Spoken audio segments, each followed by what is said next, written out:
और अब कुछ अर्सा पहले हुजूर ने होम्योपैथी की क्लास जारी करने से मुतल्लिक ठीक है। जिक्र फरमाया था। आज कुछ बच्चे लेकिन बहुत छोटे हैं, स्कूल गए हुए अक्सर बच्चे, लेकिन कुछ दूसरे दोस्त भी मौजूद हैं नहीं कि बच्चों को, मौजूद बच्चे तो बेचारे क्लास नहीं समझ सकेंगे। जी बच्चों को तो बतौर मरीज पेश किया जा सकता है। मसलन ये है कि मुझे पूछा जा सकता है कि कद छोटा है इसके कद लंबा करने की क्या इलाज है, क्या दवाई है उसकी। और बाकी बड़े होने चाहिए मुख्तलिफ। मैंने कहा था आपको कि 2 किस्म की क्लासें लगाएं, एक यहाँ के नौजवानों की, लड़कों की अलग, लड़कियों की अलग। और बाज़ दफ़ा बाज़ ख़वातीन बेतकल्फ़ी से अपने अंदर ही सवाल कर सकती हैं, मगर बाहर टेलीवाइज तो होगा मगर वो नज़र नहीं आएंगी बोलने वालियाँ। इंशाल्लाह वो ऑर्गेनाइज कर हाँ दिया। वो भी हो सकता है, लेकिन एक जो आलमी मजलिस इस पर लगी हुई है उनको पहला सबक तो दिया जा सकता है। अभी क्या हर्ज है, होम्योपैथी क्या चीज़ है और कैसे शुरू हुई, इसका एक पस मंज़र बता दूँ। फिर उसके बाद रफ्ता रफ्ता बाज़ दवाओं वगैरह के तारुफ, बाज़ खुसूसी बीमारियों से ताल्लुक़ रखने वाली दवाओं का तारुफ। तो इस तरह आस्ता आस्ता सब जगह दुनिया में अहमदियों का होम्योपैथिक इल्म तरक्की करेगा और उससे फ़ायदा ये होगा कि अपने घर में रोज़मर्रा की दवाएं रख लेंगे, बात बात पर डॉक्टर के पास नहीं दौड़ना पड़ता।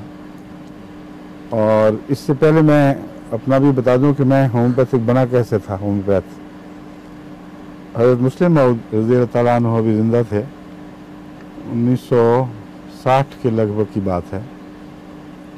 तो उन दिनों में, बल्कि मेरा ख्याल है ये उससे पहले की बात है, क्योंकि मुझे याद है जब मैं इंग्लिस्तान आया था तो उससे पहले मैं हज़रत मुस्लिम मऊद से दवाई मंगवाया करता था।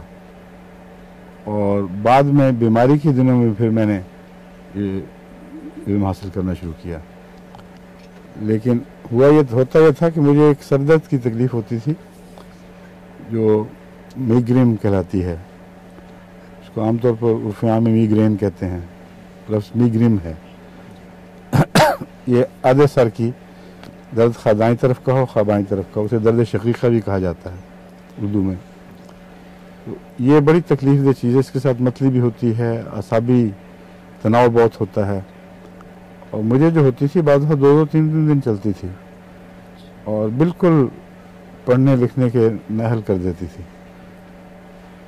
उस ज़माने में मुझे होम्योपैथी का तो पता नहीं था। पहले मैं एस्प्रिन खाया करता था, बाज़ दफ़ा 4-4, 5-5 टिक्कियाँ खानी पड़ती थीं और उससे फिर और बद असरात। एस्प्रिन में तेज़ाबियत होती है, मैदे की जो झिल्ली है वो जलनी शुरू हो जाती है, उसमें सोजिश पैदा हो जाती है, फिर गुर्दों पर बद असर होता है, फिर दिल की धड़कन तेज़ हो जाती थी। तो इसलिए फिर मैंने हज़रत मुस्लिम मऊद की तरफ रुजू किया।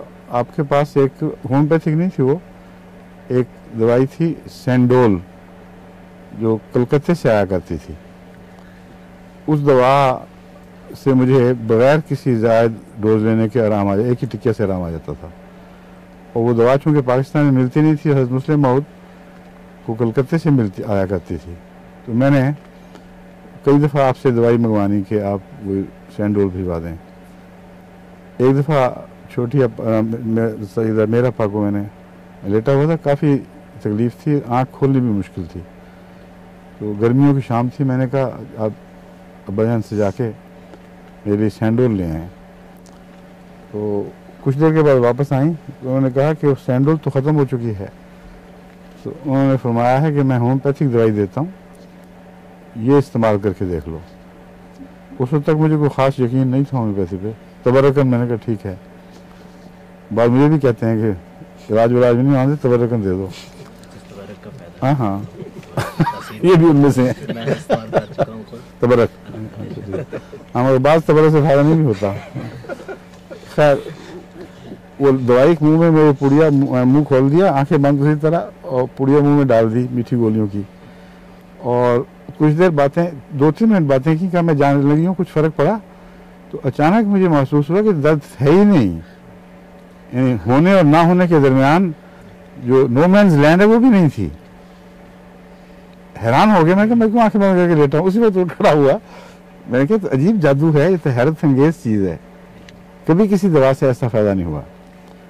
तो उससे मेरे दिल में एक यकीन पैदा हो गया कि साइंस के लिहाज से मुझे समझ आए ना आए, फ़ायदा है इसमें। फिर जब हज़रत मुस्लिम माऊद बीमार हुए तो 58 के करीब की बात है, जब मेरी शादी हुई थी तो आसफ़ा ने मुझे बताया कि उनको कोई तकलीफ़ है जो चल रही थी पहले से। तो मैंने कहा मैं जाता हूँ बयान के वहाँ तबीयत पूछने जाया करता हूँ, वहाँ मैं देखता हूँ होम्योपैथी किताबें पढ़ी हुई हैं उसमें से देखता हूँ। तो अल्लाह ताला की तरफ से ये तसर्रुफ़ था कि जिस जगह जहाँ से मैंने किताब खोली वहाँ जो पहली की दवाई थी वो बिल्कुल मुशाबे थी, जो अलामतें मुझे बताई थी उनके बिल्कुल मुशाबे। और वहीं वो नेट्रामेर 200 थी, मैंने नेट्रामेर लिखा हुआ था मगर शीशों में मैंने देखा तो 200 की थी। वो मैं ले गया और एक खुराक दी और उसके बाद फिर कभी तकलीफ नहीं हुई वो। तो उससे मुझे यकीन हो गया कि ये कोई जादू टोन का नहीं है, ना महज तबर्रक, बल्कि इसमें कुछ हकीकत है, कोई खुदा ताला ने निज़ाम जारी फरमाया हुआ है। फिर मैंने हज़रत मुस्लिम माऊद की लाइब्रेरी से ही, वहाँ बहुत किताबें थीं, बड़ा ज़ख़ीरा था, जाकर वहाँ से तबीयत पूछने जाया करते थे हम, आमतौर पर मगरिब के बाद जाया करते थे। तो तबीयत पूछ के फिर मैं लाइब्रेरी में चला जाता था, फिर वहाँ से उठानी भी शुरू कर दी और घर ले आता था और बाद सारी सारी रात पढ़ता रहा। तो बहुत लंबा अरसा मैंने शनासाई हासिल की है और अभी इलाज नहीं शुरू किया, बल्कि किताबों पर किताबें पढ़ी, उनको दवाओं के मिजाज को अपने जहन में उनका नक्श जमाया, फिर रफ्ता रफ्ता इसकी प्रैक्टिस शुरू की।